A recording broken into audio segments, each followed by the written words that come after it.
it's me, and it's time for a Compaq video. Now this is a Compaq Presario 2240.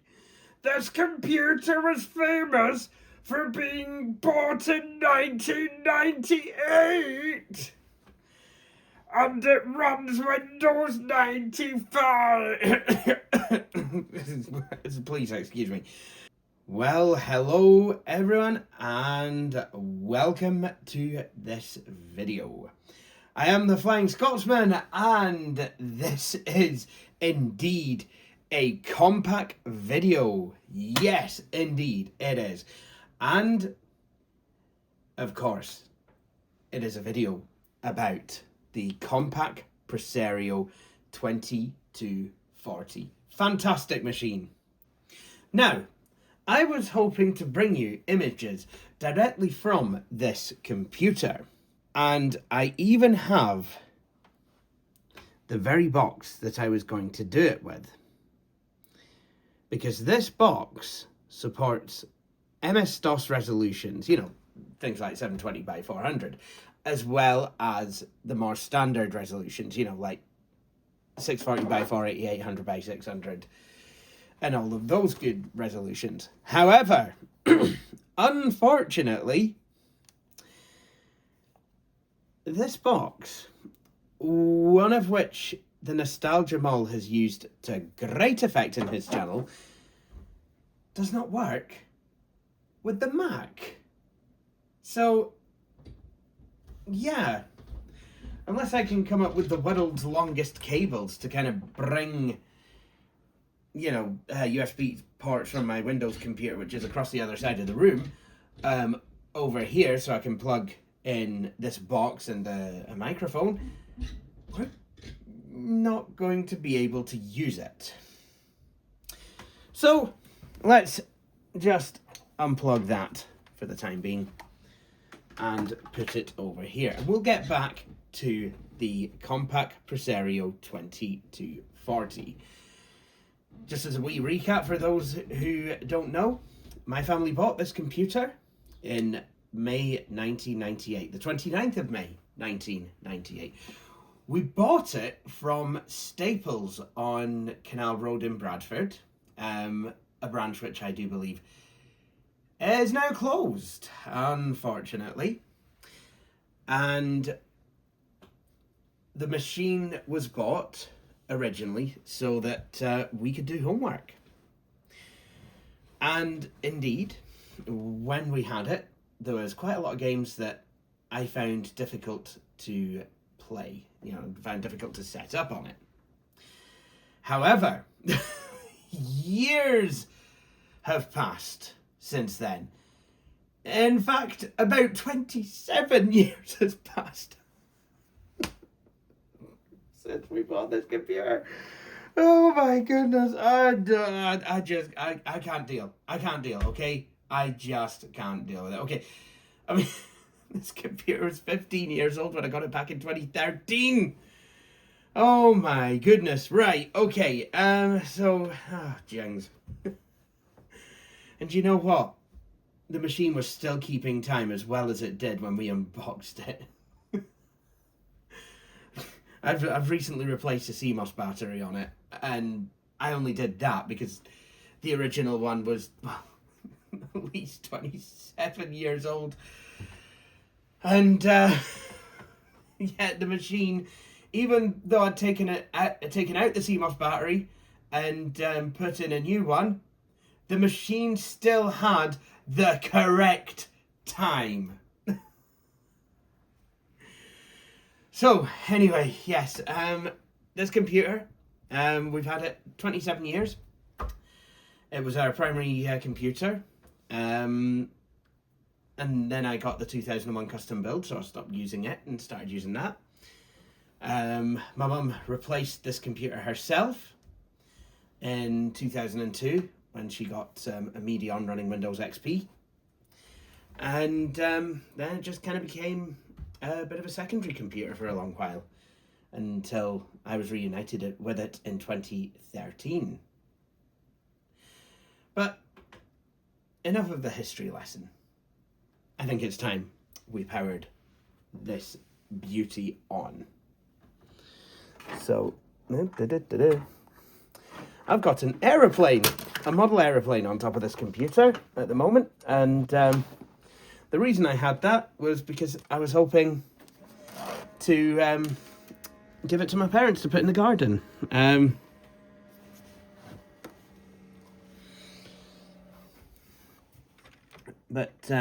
Oh, James. Right. There we go. Right, I do apologise, we didn't get to see the Compaq screen. But there you go. We've powered on the machine. Now, you can imagine how it would have felt to little me, little childhood me, you know, with my high-pitched voice, getting our very first computer as a child. I'd been using them in school for years. First machine I used was a BBC Micro in the nursery. Then I started using the IBM compatibles when I was about 6 years old, and started learning to type later that academic year. So I really started to get into computers.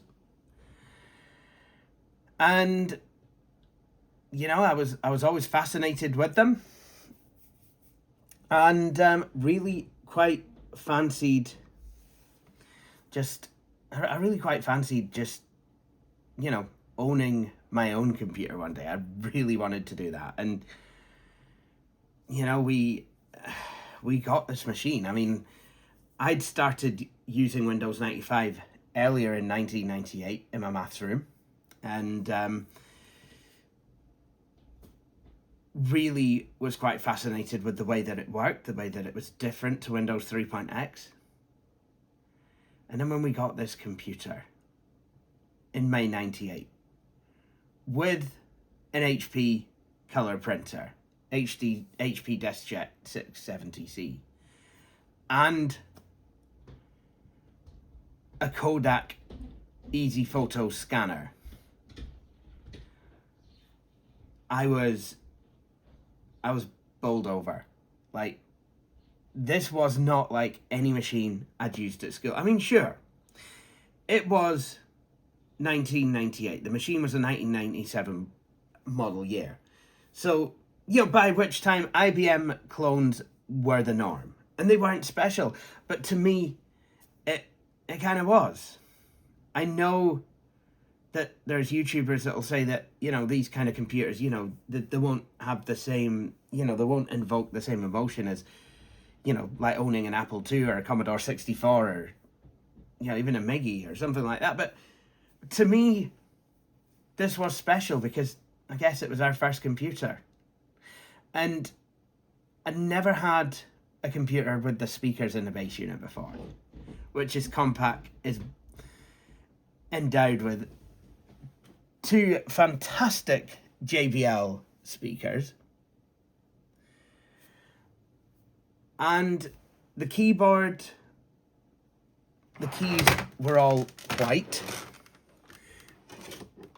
You know, and I'd not seen that before because all the school computer keyboards, they were, you know, the function keys, some of them were grey.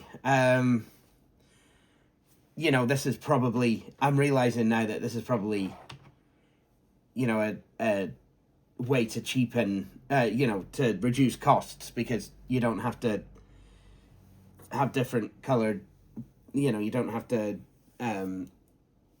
have different coloured plastic for the different keys. But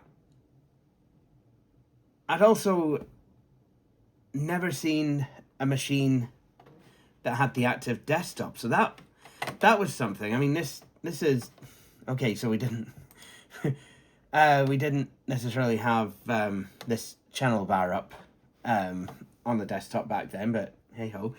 But I'd never seen the active desktop before. I'd only ever seen standard Windows 95, so having this quick launch toolbar with, you know, everything pointing you towards Internet Explorer.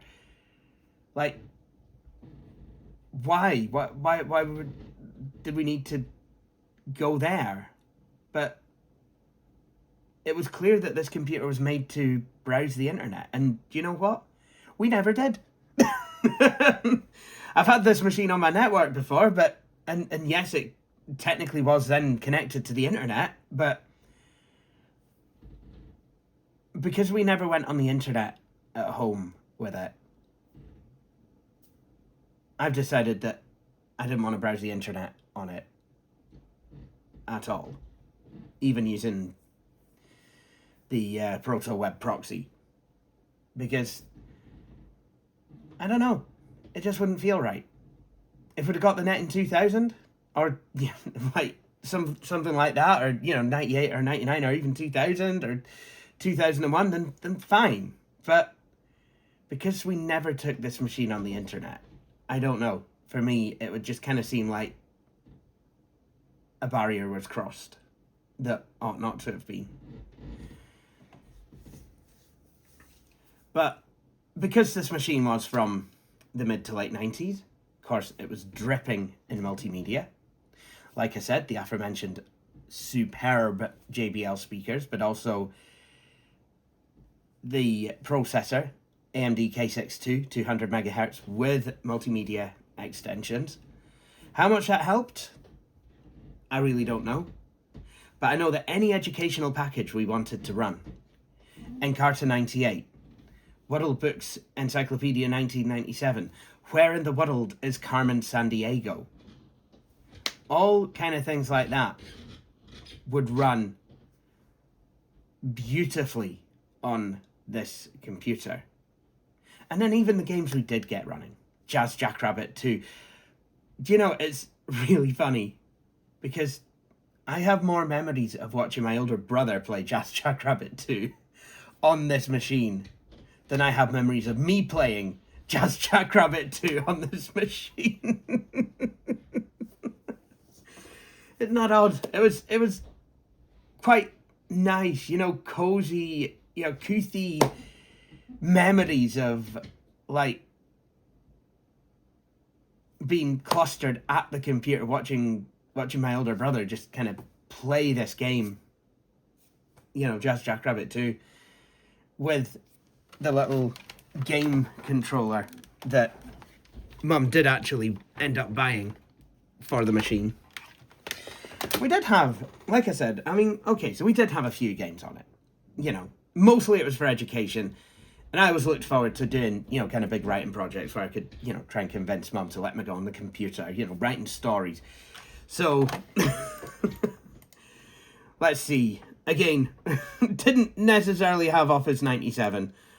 But we'll just gloss over that and we'll just kind of pretend like, okay, so we've got Microsoft Works instead. Yeah. Actually, that Microsoft Works demo, I remember Mum going through that. She'd unboxed the computer the day after we bought it, set it up on a credenza. I think it was a credenza. No, it wasn't. It was a dresser. I don't know.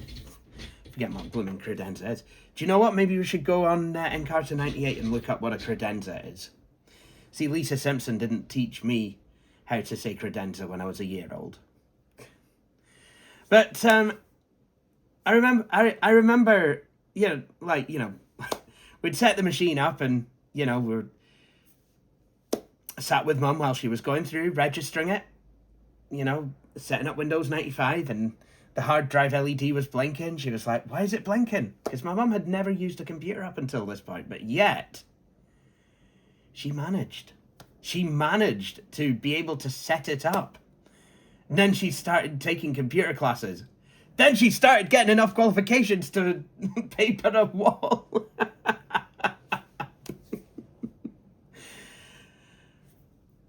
But I remember going on this machine myself, going into Microsoft Works, word processor, right, okay. Making that bar get lost. Setting up font size, writing my story. like, remember writing a story called Joanna's Marvelous Medicine.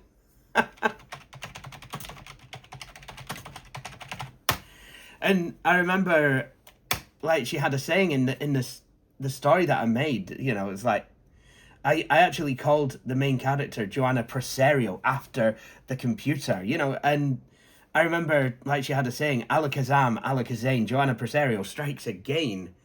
I think I'd wrote a story where she'd ended up in hospital, and then she came back to school, and her teacher was really angry at her.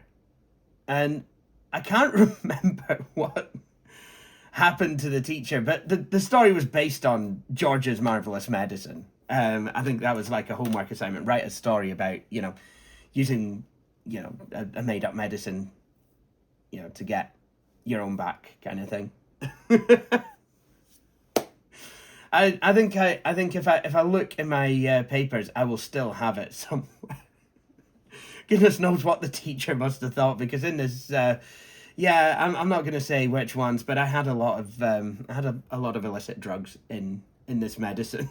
Teacher must have been absolutely absolutely mortified.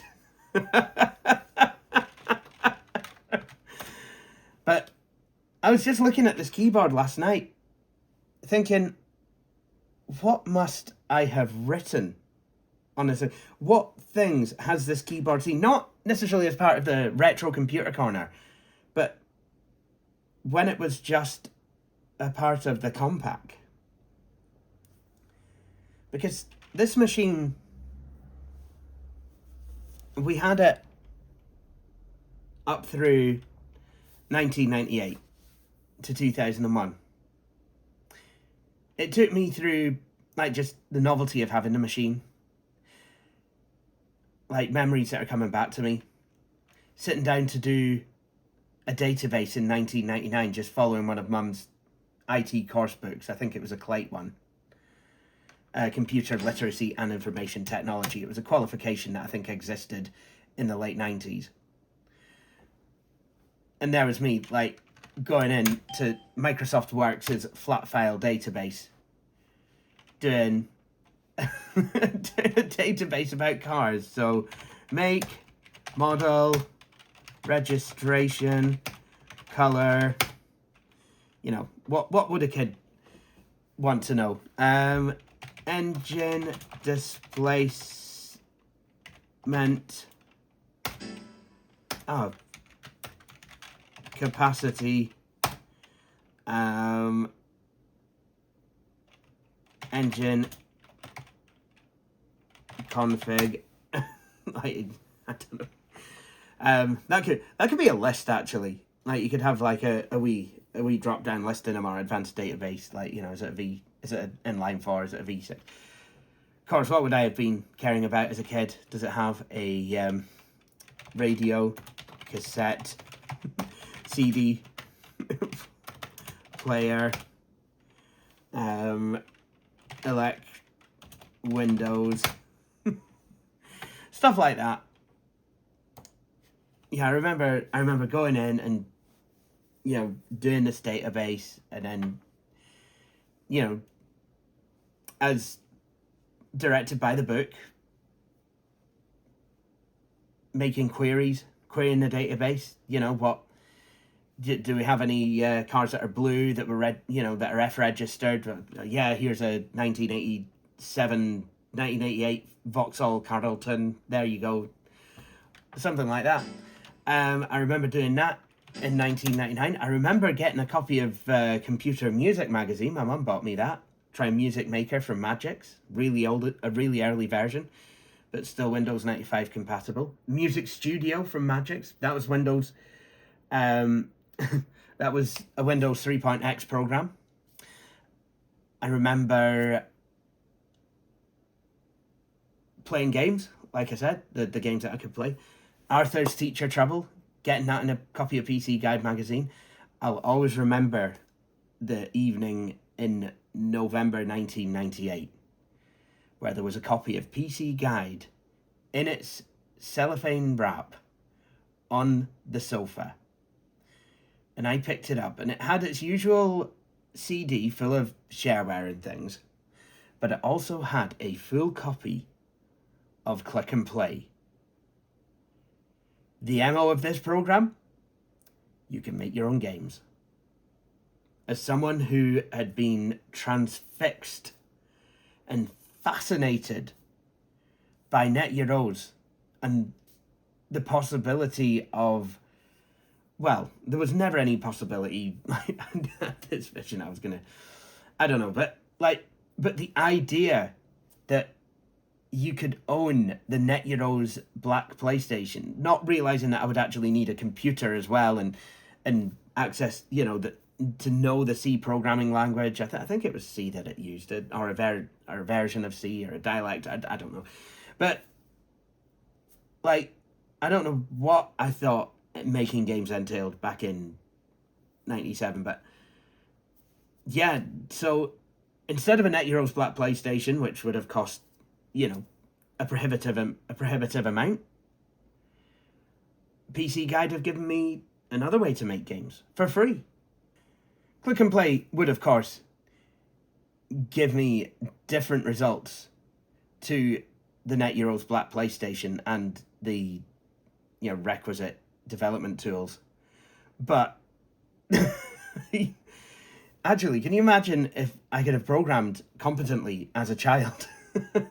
That would have been quite something.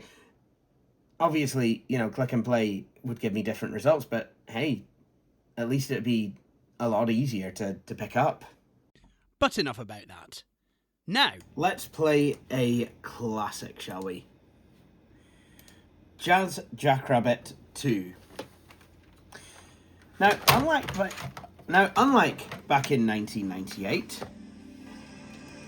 we're actually going to use this Microsoft Sidewinder controller.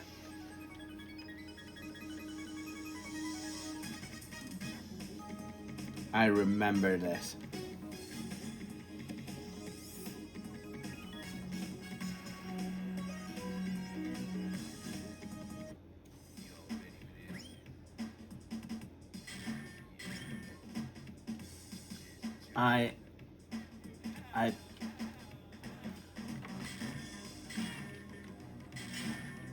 I don't know what's going on here.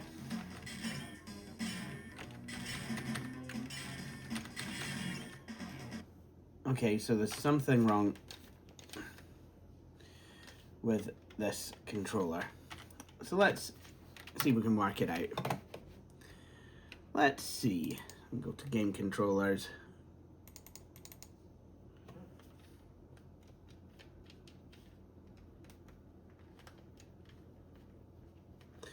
Okay, that seems to work fine. So let's try this again. Funny that it was working.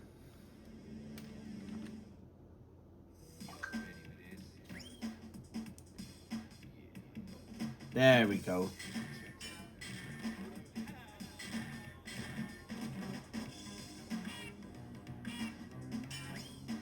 So we get a remixed or redone version of the original menu music.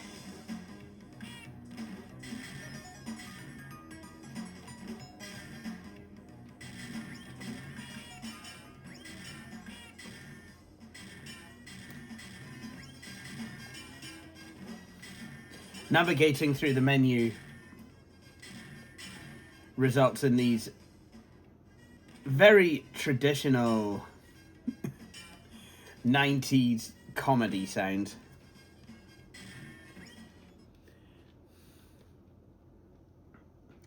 So rabbit in training.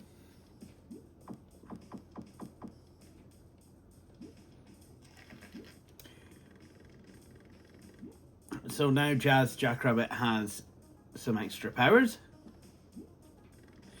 He can use his bunny ears as helicopter blades. There you go.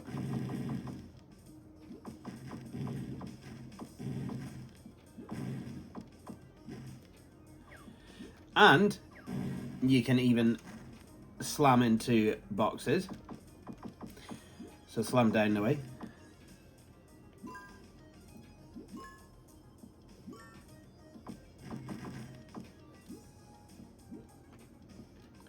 See if we can complete a level of this. Uh-oh. Okay, so this controller... Okay, so... I don't know why the controllers suddenly decided to stop working. It was working just fine the other day when I was playing Rayman. Okay, so that was a very quick level, so we've done that.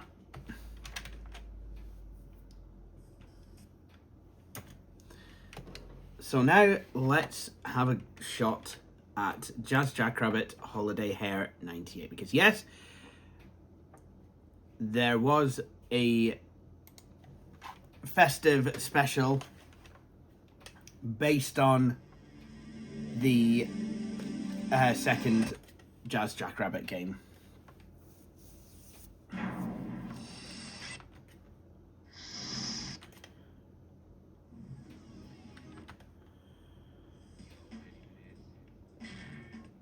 Oh, and the controller's back to working again.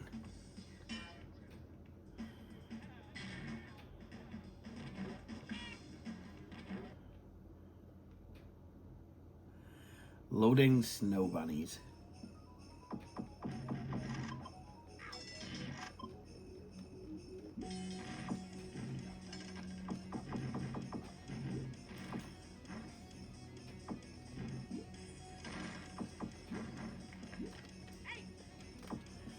So, unlike Holiday Hare 94, where one of the levels had a beautiful pink sky that you'd love to see in the run-up to Christmas, I'm not gonna lie, if I saw this sky, it actually would look very apt for this decade, honestly, because it kind of looks very apocalyptic, and it, you know, if you look outside and you see that sky, I don't think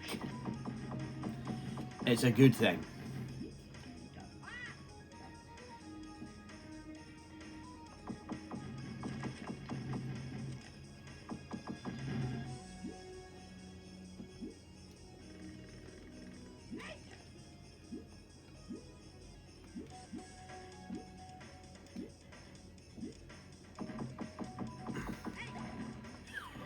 I've done well.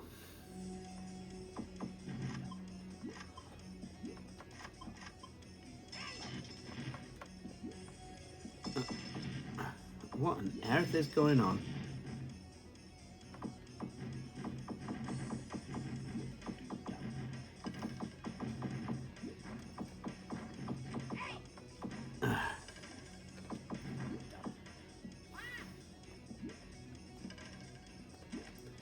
I don't know why, but I kind of feel like this game's not running as well as it used to.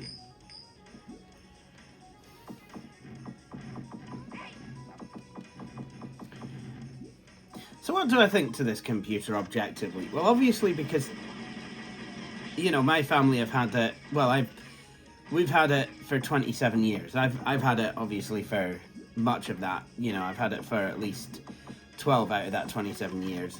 But there we go. But so I can tell you that the machine is definitely reliable. Mostly always works like it means to. I think one thing that I'm not too keen on about this computer is that you could only upgrade it to 48 megs of RAM. And it already had 32 megs. So you couldn't even double the RAM on this machine. And, you know, I think if you wanted to install Windows 98, yes, you could buy... Actually, we would have been... If we'd have waited a couple of days later, we could have had the machine with a voucher to get us Windows 98 when it came out in... I think later in 1998. Now, had we done that, had we decided to go for Windows 98, yes, it would have run. And actually, I have run Windows 98 quite well on this machine. But I think 98 is always going to need more RAM than 95. You know, if I'm speccing up a Windows 98 box, I'm going to suggest 64 megs or higher, but this will only go to 48. Now, I'd like to think that unofficially it would support more, especially if you decided to get a newer BIOS. But I don't know.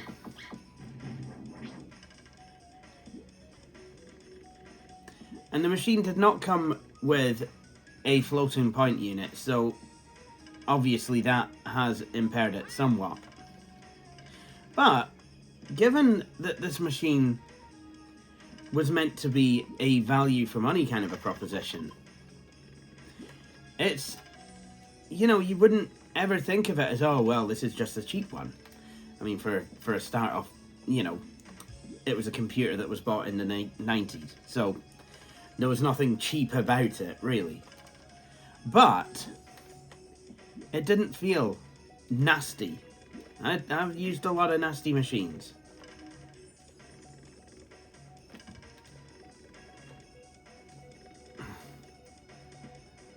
So, yeah, I'm really struggling here. So, this is not in any way a nasty machine.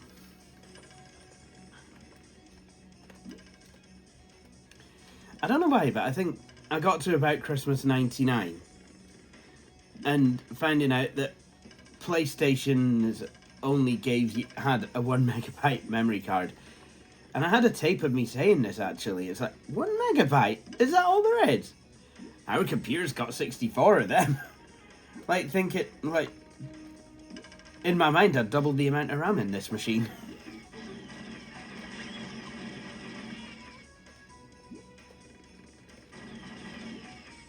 But hey.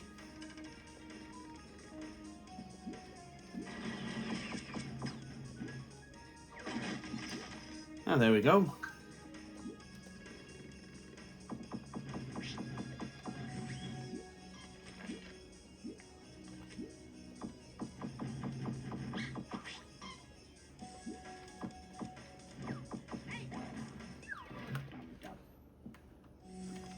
Well, I'm not doing well on this. So, I think what we're going to do...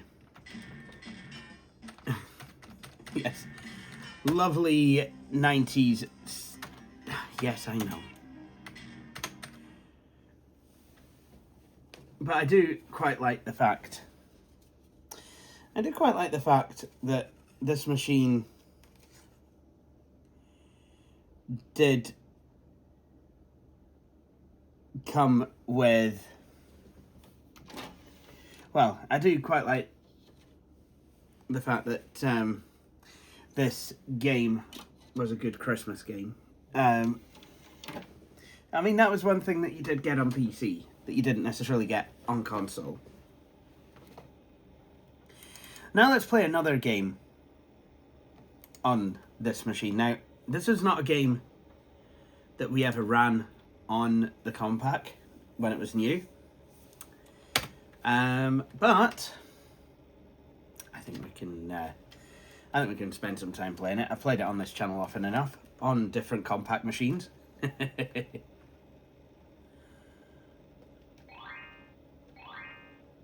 Obviously, this has ESS audio drivers.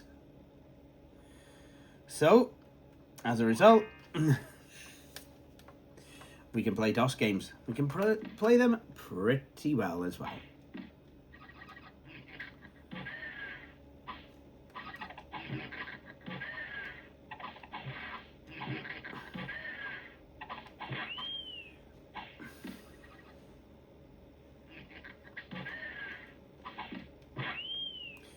Ha!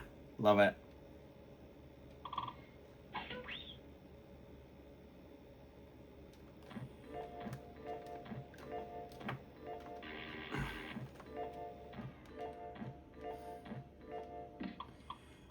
Once again, very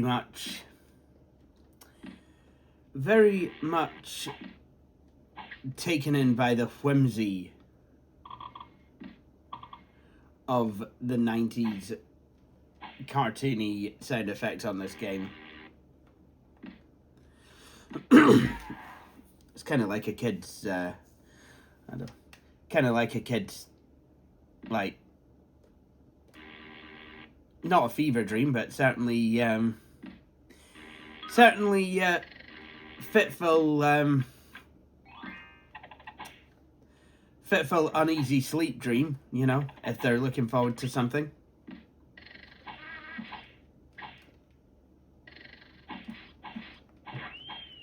Well, that taught him a lesson. Stop bugging me.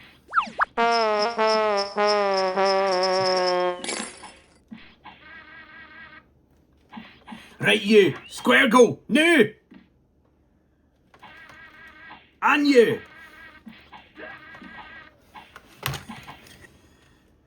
So now we've taught the beasties a lesson, I think it's time to continue on.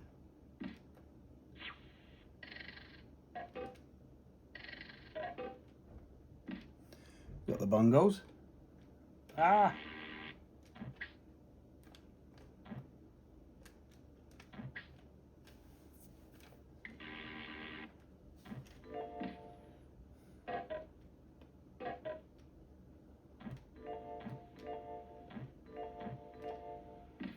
Diddly-dee.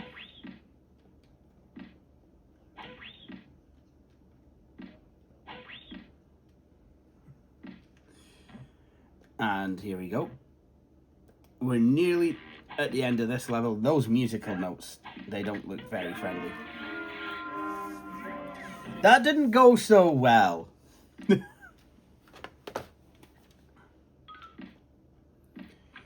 I love that music. That diddly.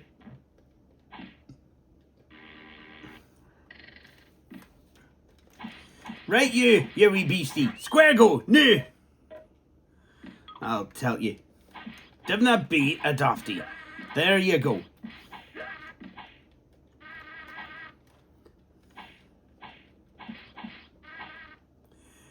Ninny. Ah, Ninny, me too, as well.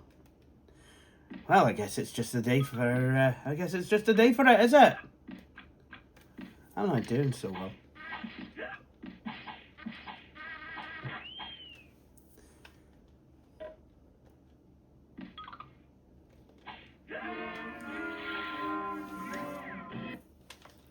Well, we're keeping going.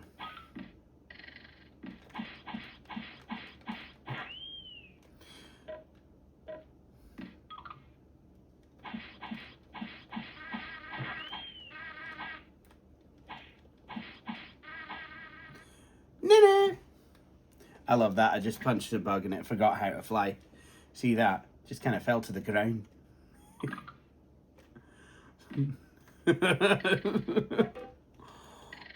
I actually forgot how to actually fly.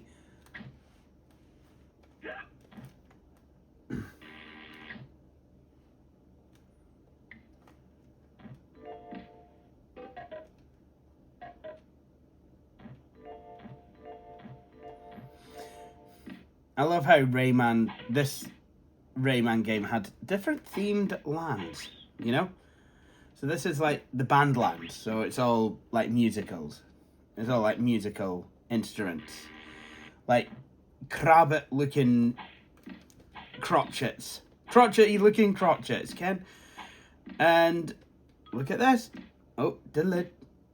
Oh, now. We can do stuff new.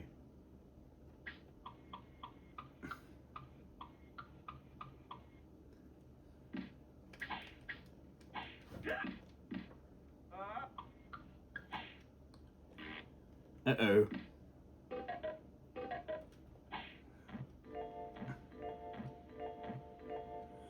So, if I cared to go there, there would be a cage of electrons to free. And they would be very happy if I did. Let's have another shot. Like, literally, I've got my last life. Uh-oh. Oh there. Oh there, indeed. Right, well, I do seem to have rather fluffed that one up, don't I? Oh there. Right.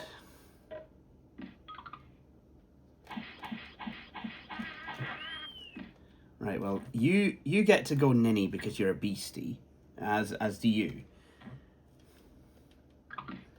If you're not into big green beasties, then you wouldn't be into this game.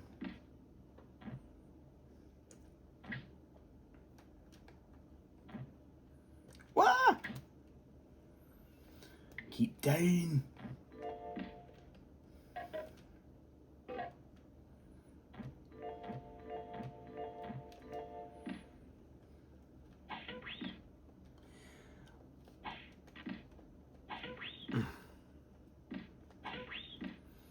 Love that cartoonish sound effect and the fact that you can punch the creatures but their eyes still remain.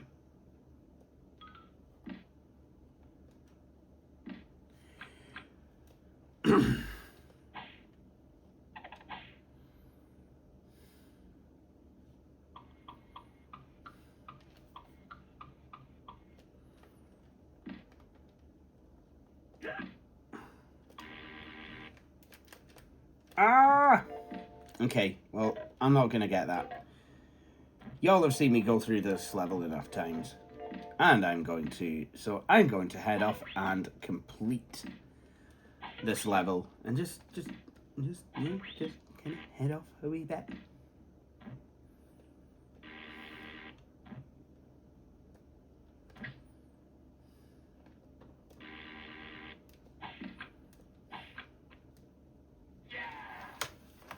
There we go.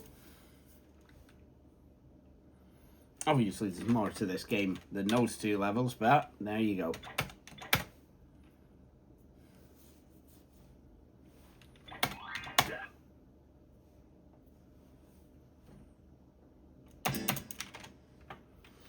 So, let's have a look at some edutainment titles now.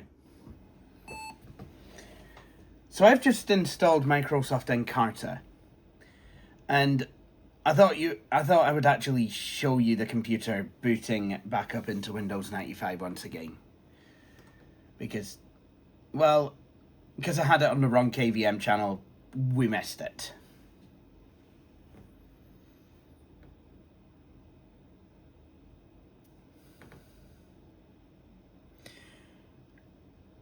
And no, I don't know why setup needed to restart the computer after installing Encarta.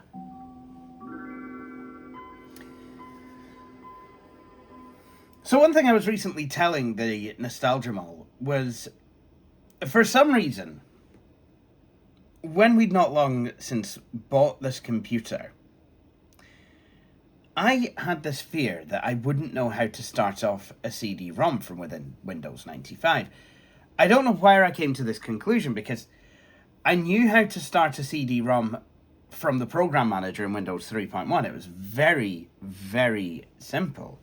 You just started it like any other program. You just had to know where your program was. So for Encarta, you'd go to Microsoft Reference if it was Encarta 96 or higher, or Microsoft Multimedia if it was Encarta 95 or lower.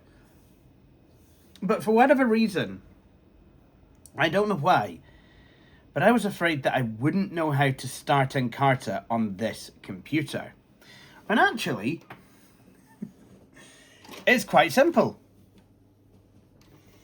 Pop the disk in the drive, and you can go to the Microsoft Reference Program submenu if you want, or you could just let it load up itself.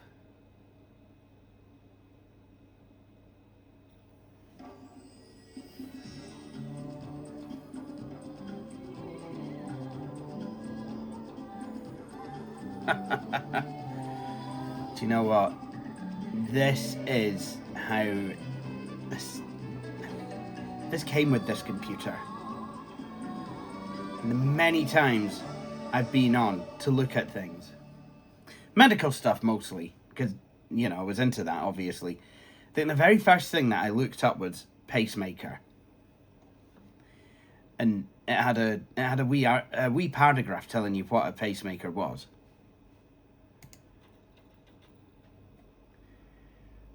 But what we're going to do is we're going to look up Edinburgh. And there we go. I think, if I'm right, should be able to make it bigger. Actually, yes I can. Administrative centre of the Lothian region, capital of Scotland. On the southern shore of the Firth of the Forth, Edinburgh is the second largest city in Scotland, after the industrial centre of Glasgow. It is, however, Scotland's financial, cultural, educational and service industry hub. Among the city's manufacturers are paper, whisky, electrical and electronic equipment, food products and chemicals. The printing and publishing industry was well established here by the 16th century. Edinburgh's port and at the communities of Leith and Granton is a major service point for vessels associated with the North Sea petroleum industry. The principal imports are petroleum products, grain, ores and wood. Exports include whisky, steel and fertiliser. The city is also one of the major tourist centres of Great Britain. And because it's an encyclopedia that was shipped on a CD-ROM in the 90s, we have a load of multimedia. So look, we've got Prince's Park. No, that's not Prince's Park. I'm speaking a load of nonsense. But yeah, we've got the city of Edinburgh.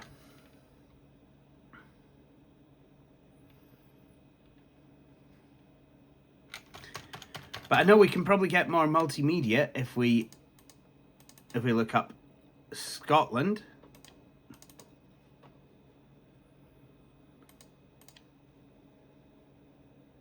Oh look, that's a dictionary.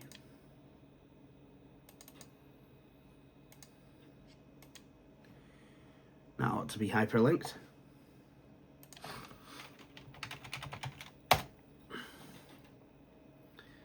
Look, so we've got Scotland. Oh, it's the Shetland Islands. And we've got a map highlighting Scotland on a map of the United Kingdom. Land and resources. Physiographic regions. We've got the Grampian Mountains as well. But that's only a small picture. Rivers and lakes.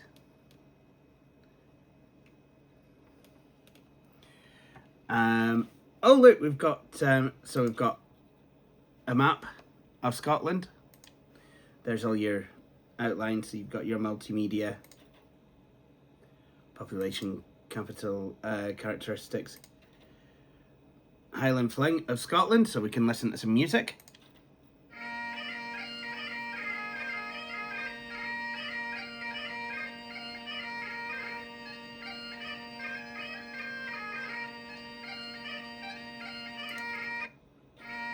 Whoops, there we go. Okay, we've had enough of that.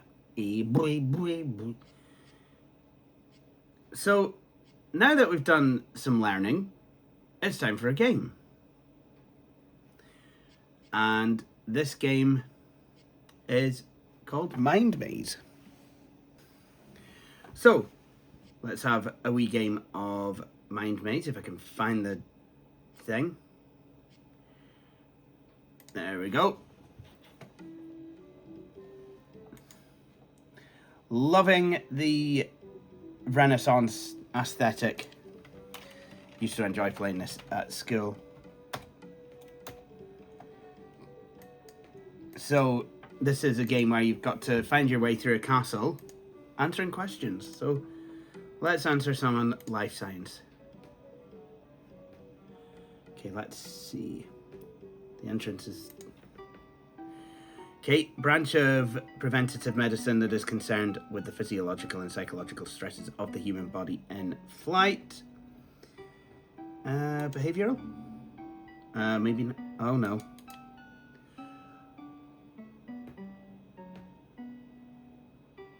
Aerospace. I thought it meant like fight or flight response. That'd be psychology. Oh, dear. Him! I was sentenced to 1 night in the stocks for making fun of the size of the army. The 4 of them grabbed me and stuck me in here. Now, because of this curse, I'm missing the harvest. There is so much work to be done, I can't be lounging around in the stocks. Vacationing while my family toils. Please undo the curse so I can get back to my farm. All you must do is solve these riddles. Well, a winged flower-feeding insect with branched body hairs.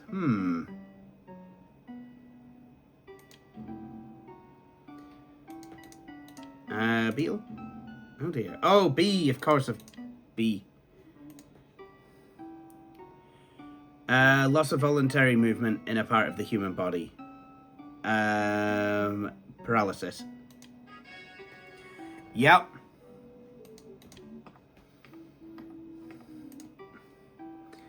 Branch of medicine concerned with the effects of exercise on the human body with the diagnosis, treatment, and prevention of athletic injuries.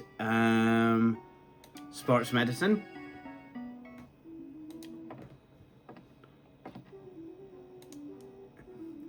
These puzzles and I can't comprehend. Of this surely the end. We can't possibly cope. So I certainly hope that you're the best the future can send. A method of stimulating disease resistance in the human body using microorganisms that have been modified or killed. Ooh, immunization.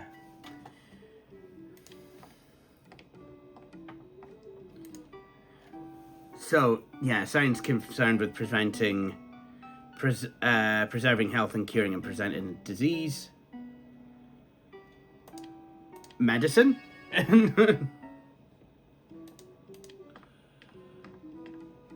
So, you can understand what this game does.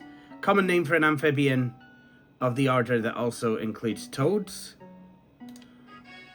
Frog.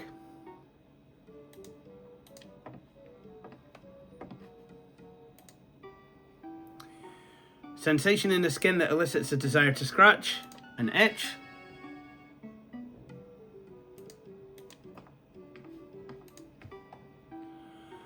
Poison of animal origin, usually administered by biting or stinging and used to capture prey or for defense. I would say that was venom. So,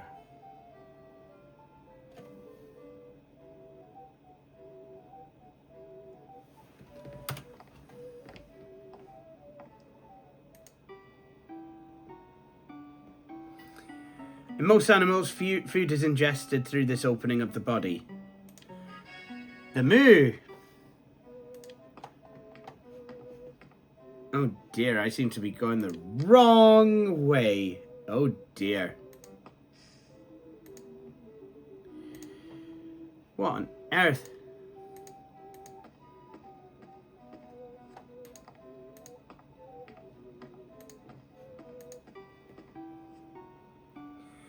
What is the name of the inherited condition in which the body lacks normal pigmentation? Albinism.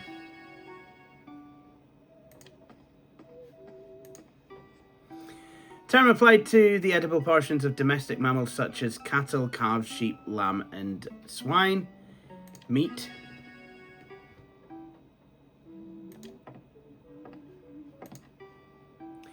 The physical discomfort of the upper gastrointestinal tract associated with eating or drinking. Indigestion.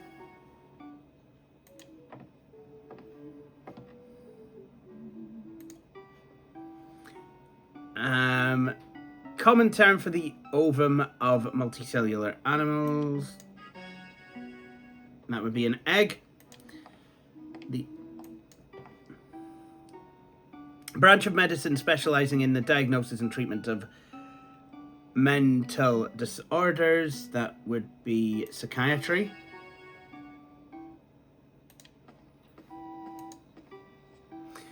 A soft-bodied animal that is usually small, often elongated and lacking well-developed limbs. Worm.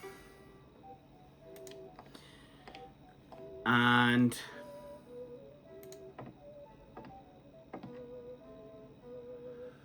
oh dear, I'm going to need another torch. Oh, Jing's right. Okay, I've come the wrong way again.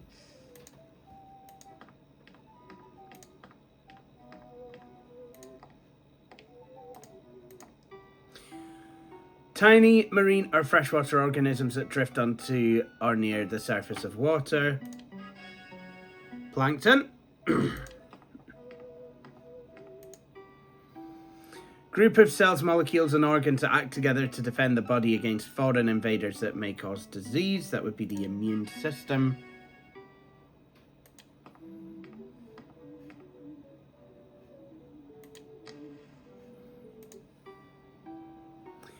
This branch of medicine is concerned with the care and treatment of the diseases of childhood. That would be pediatrics.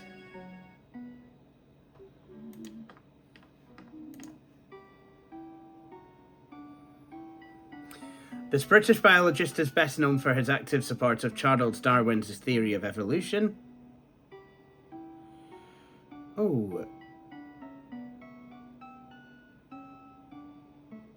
I'm not sure. Thomas Henry. Yeah. Oh my goodness, that was a shot in the dark. Common name for fruit of certain cereals of the grass family.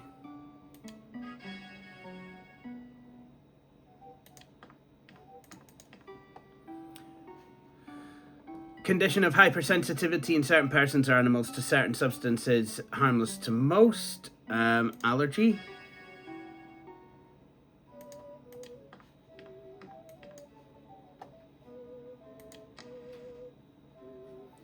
Oh, once again, going the wrong way. The art of preserving bodies after death, generally by the use of chemical substances. Embalming.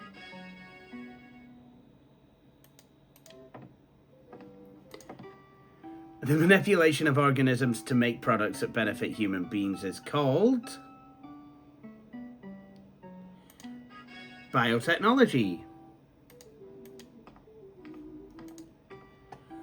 This group of arthropods is known for having too many legs. Millipede.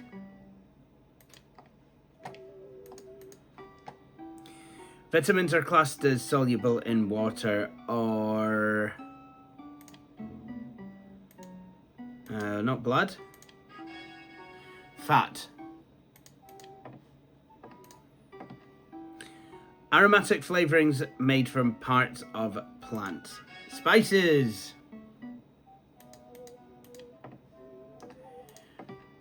And then this plant organ usually grows underground, absorbs and conducts water, dissolves minerals, stores food, and anchors the plant into the soil. Well, I believe that would be the root. So there we go. That's a wee bit of Mindmaze.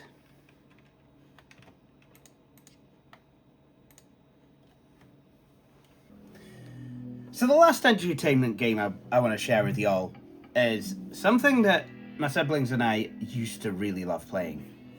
Where in the world is Carmen Sandiego version 3.0? This version includes sound and video. Let's have a go.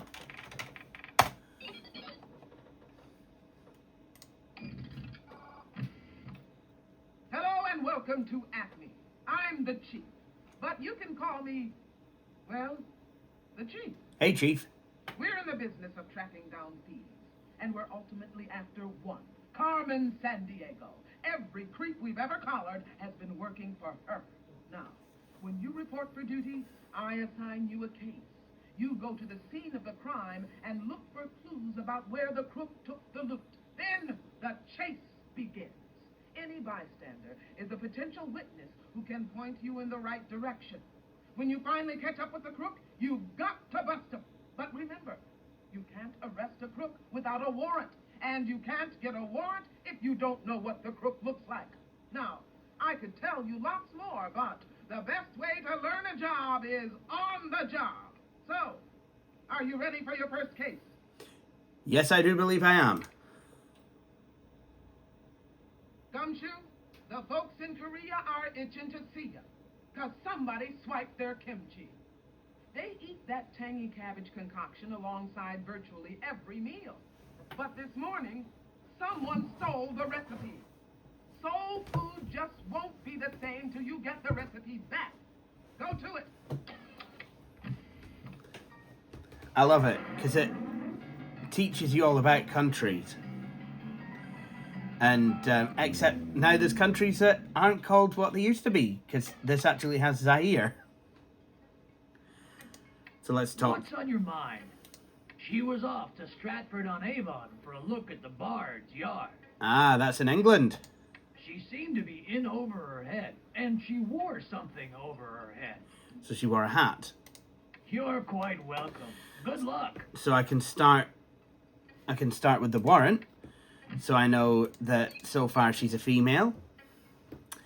And she's wearing a hat. Oh, what's this? Patient complains of persistent headaches. I've prescribed 2 aspirin and a looser brim. Yep, so she's wearing a hat. What's on your mind? She admitted that if the cops caught her in Bath, she'd have to come clean. Way. She could have been Blackbeard's sister. Okay, so black hair. That's all I know. Good luck. So we've got, yeah, dark-haired. Yep. Hello, can I be of service? She confided her plans to steal a chalice from the silver collection at Buckingham Palace. Her stature was pretty standard. So standard height. No problem. So long. So we can say that standard height. Good day. She planned to heist the royal gems from a tower near the River Thames. Her hair matched the dark circles under her eyes. I always help fellow travelers. Good day to you. Judging by her size, I'd say she had an average appetite. Don't mention it. So hair color's black. So I'm not going to issue the warrant just yet, but we are going to travel to the United Kingdom.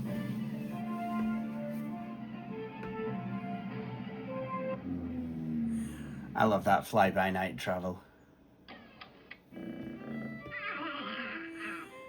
Oh, yep, we found some of her henchmen cleaning up after her. That's Carmen's cat Carmine, trying to frighten you off the trail. That definitely means you're on the trail. Can I be of assistance? She talked with pleasure about hunting up treasure in the Sierra Madre. Her stature was unexceptional.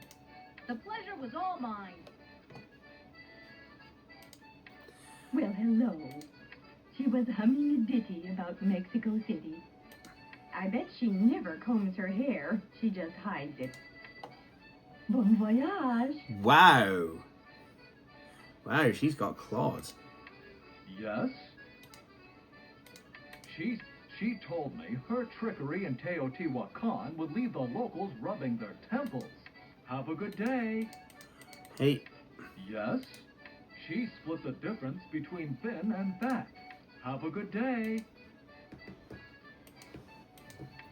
Ah, glad to meet you.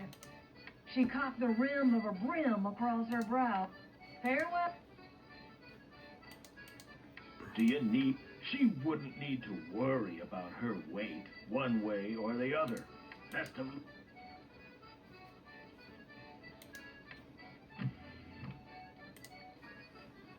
So we're headed toward Mexico.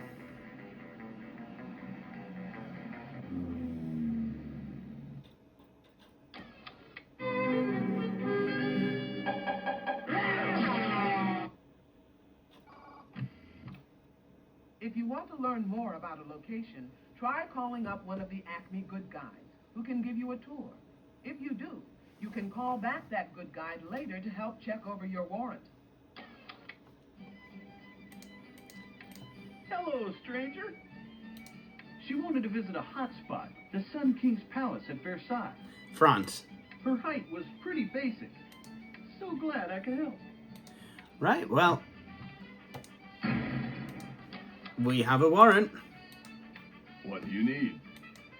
At her weight, she can probably fit clothes marked one size fits all.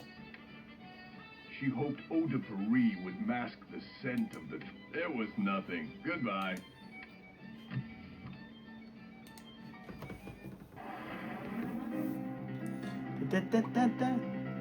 Yeah, I think that was a Windows 98 advert music as well, but just slower. Oh, we're on the trail.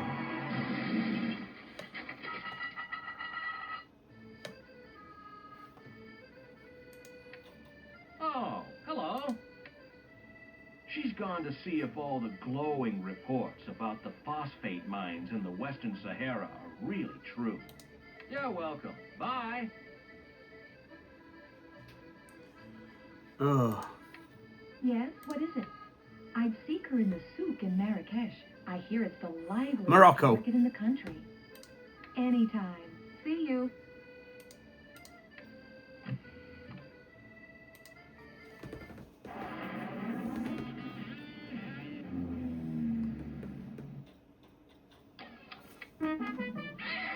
All right, we're closing in. I've got big news. The Crook and Carmen are about to rendezvous, and you need to make the bus before that happens. Act fast. Oh, we've got that.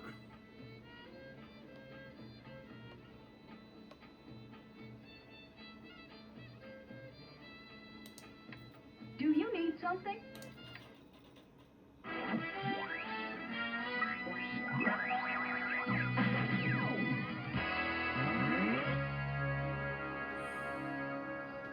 Barbed wire put behind You bars. may have corralled me, but you'll never fence in Carmen Sandiego.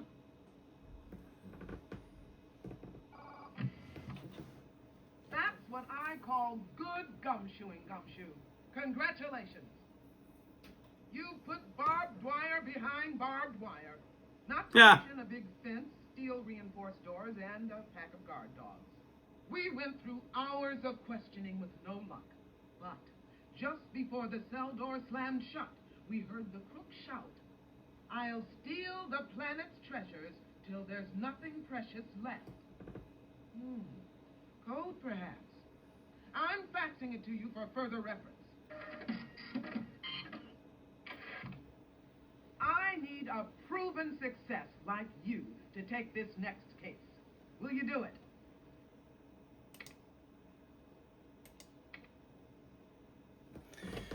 So there we are. Where in the world is Carmen Sandiego? Used to play that quite often, actually, on this.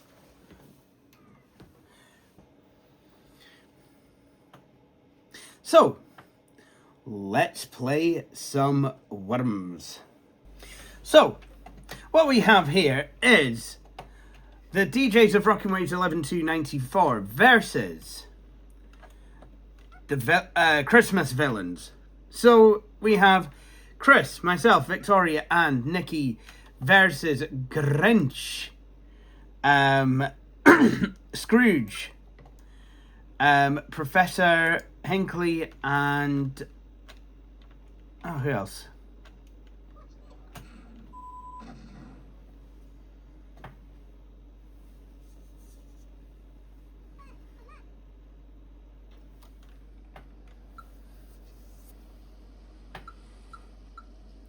Oh my goodness, I realise I've just done the wrong colour. Right.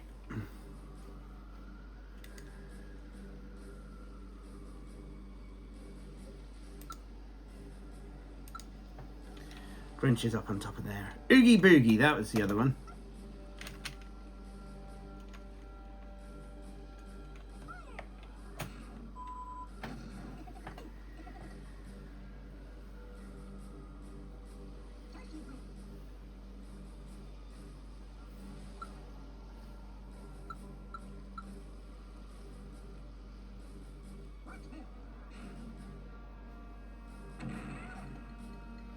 That was unfortunately a good shot.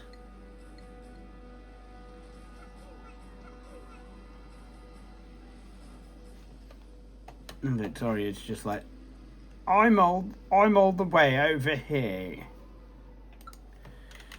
I'm over here.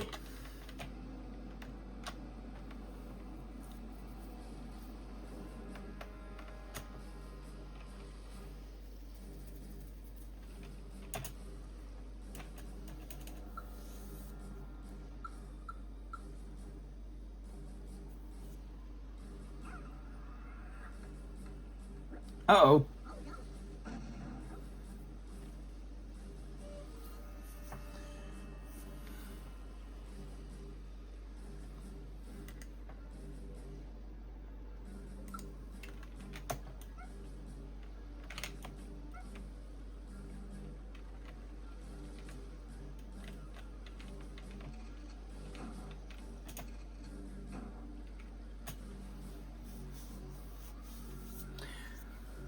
That was quite a lot of damage for a bullet, but hey, that's okay.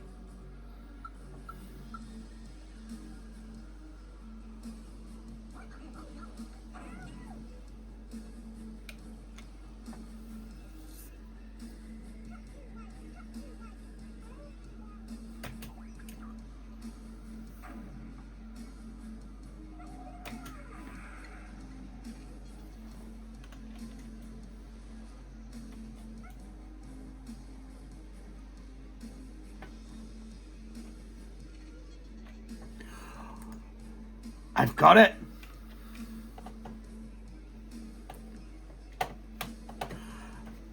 It's a banana.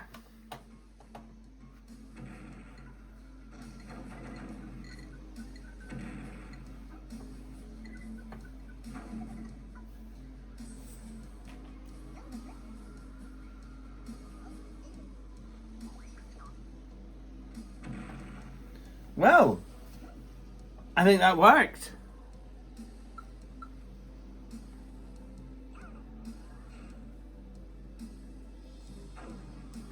Well done, Mr. Scrooge. Now, I will say I'm very well aware that both Scrooge and the Grinch actually kind of come good in the end. So, yeah.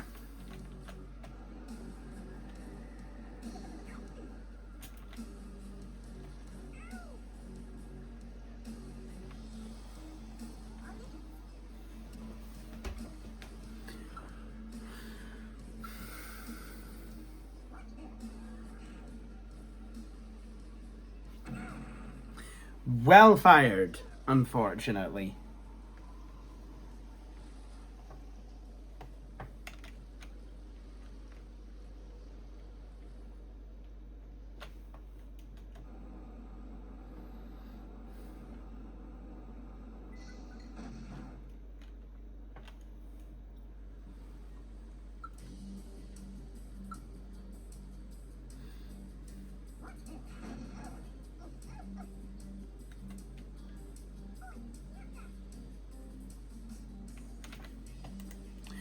So, Chris isn't going to stand for that.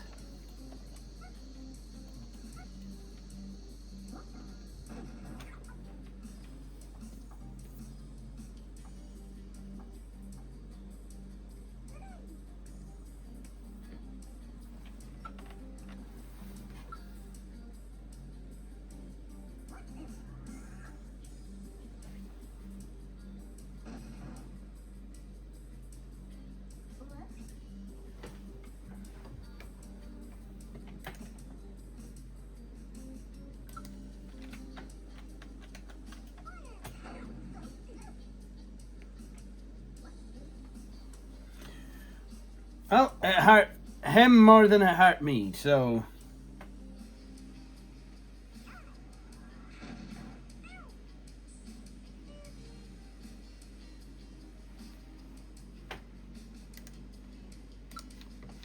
Well, I think Victoria's going to have to call an airstrike.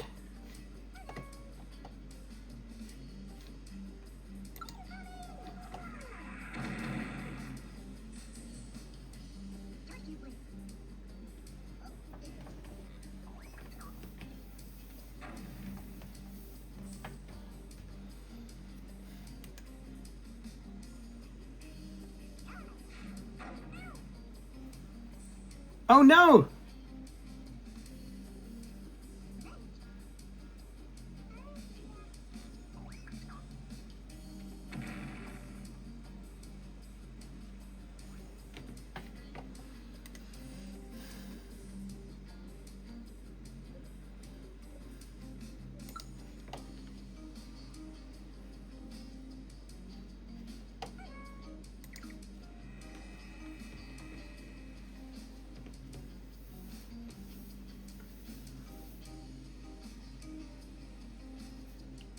So I guess it's down to me, just as long as I don't go ninny. Like, for example, that.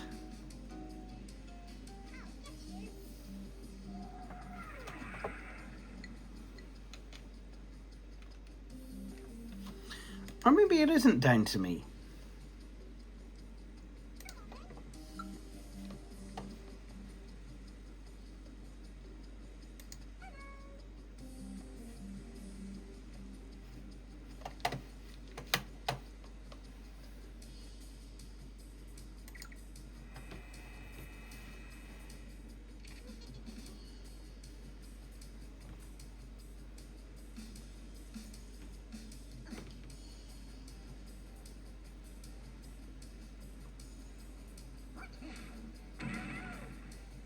Well done, you! So congratulations to Professor Hinckley, who managed to make himself go ninny. Well, you know, that is a brilliant way to end the game. And, of course, the video. So there we go. We have seen a few bits of software running on this Compaq Presario 2240, including some edutainment titles.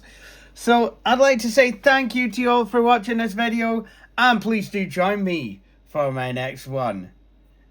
Cheery bye.